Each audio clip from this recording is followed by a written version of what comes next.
ସେମାନେ କେବେ ବହୁତ ଗୁଡ଼େ ସିରିୟସ୍ ଝଗଡ଼ା ହେଇଛି ଆପଣଙ୍କର ଘରବାଲାଙ୍କ ସାଙ୍ଗରେ? ବାପା ମା ଭାଇ ଭଉଣୀ ସ୍ତ୍ରୀ ସ୍ୱାମୀ ପିଲା ଛୁଆ ଏମିତି କି ଯେ ମୁଁ ଘର ଛାଡ଼ିଦେବି, ମୁଁ ରହିବି ନାହିଁ, ପଳେଇବି, କ'ଣ କରୁଛ କର, ଶଳା ବଞ୍ଚ ମୋର, ଯାଅ, ମୋର କିଛି ଲେନଦେନ ନାହିଁ ତମ ସାଙ୍ଗରେ, ଏମିତି ହେଇଛି କେବେ?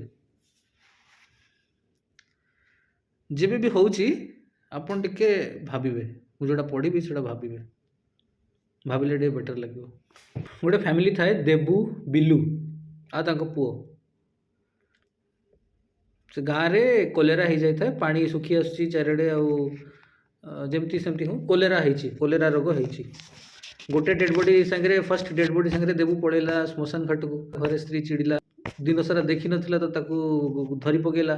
ଇଏ ଦୂରରେ ଦୂରରେ କହି କହି ଲାଷ୍ଟକୁ ଛୁଆ ରାଗିକି କାମୁଡ଼ିବା ଷ୍ଟାର୍ଟ କରିଦେଲା। ଦେବୁ ଡରିଗଲା, ମୋତେ କାମୁଡ଼ିଲାଣି, ମୋ ଦେହରେ କେଉଁ କୀଟାଣୁ ଥିବ, ଜୀବାଣୁ ଥିବ, ୟାକୁ ରୋଗ ହେଇଯିବ।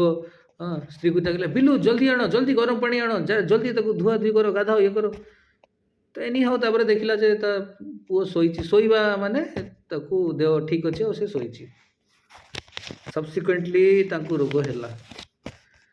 ରୋଗ ହେଲା ପରେ ଅନାହାର ଅନିଦ୍ରାରେ ଦେବୁ ଅକାତର ସେବା ସେମାନଙ୍କର କରିଛି, ଆଉ ଈଶ୍ୱରଙ୍କ ନିକଟରେ ମୁଣ୍ଡ ପିଟିଛି, ଦେବତାଙ୍କ ପାଖରେ ମାନସିକ କରିଛି। ଦେବୁ ପଥର ଭଳି ଅଶ୍ରୁହୀନ ନୟନରେ ନୀରବ ନିର୍ବାକ୍ ହୋଇ ସବୁ ଦେଖିଲା, ଛାତି ପୋତି ଦେଇ ଦାରୁଣ ଆଘାତ ଗ୍ରହଣ କଲା। ଜଣ ଜଣ କରି ଜନମଣ୍ଡଳୀ ନୀରବରେ ଉଠି ଚାଲିଗଲେ। ଦେବୁ ଏକୁଟିଆ ବସି ରହିଲା ଘରେ।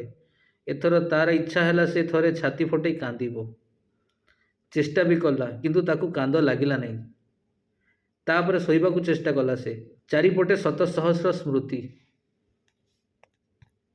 କାନ୍ଥରେ ପୁଅ ହାତର କାଳି ଦାଗ, ବିଲୁ ହାତର ସିନ୍ଦୁର ଚିହ୍ନ, ପାନପିକ, ଖୁକାର ରଙ୍ଗ ଧୋଇ ଯାଇଥିବା ଘୋଡ଼ା, ଭଙ୍ଗା ବଂଶୀ, ଛିଣ୍ଡା ଛବି। କଡ଼ ଲେଉଟାଇ ଶୋଇବାକୁ ଯାଇ ସେଜ ତଳେ ଯେପରି କ'ଣ ରହି ଦେହକୁ କାଟିଲା।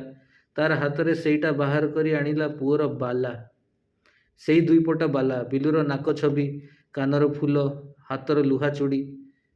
ପଞ୍ଜରା ଫଟା ଗଭୀର ଦୀର୍ଘ ନିଶ୍ୱାସ ପକାଇ ସେ ଅକସ୍ମାତ୍ ଡାକି ଉଠିଲା, ଖୋକା, ବିଲୁ। ଏକା ପୁଅ ନୁହେଁ, ପୁଅ ଓ ବିଲୁ ଦି ଜଣ ଯାକ କଲେରାରେ ମରିଗଲେ।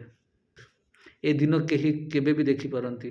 ତେଣୁକରି ଯେତେ ଦିନ ବଞ୍ଚିଛନ୍ତି ଟିକେ ହସ ଖୁସିରେ ବଞ୍ଚିଯାଆନ୍ତୁ।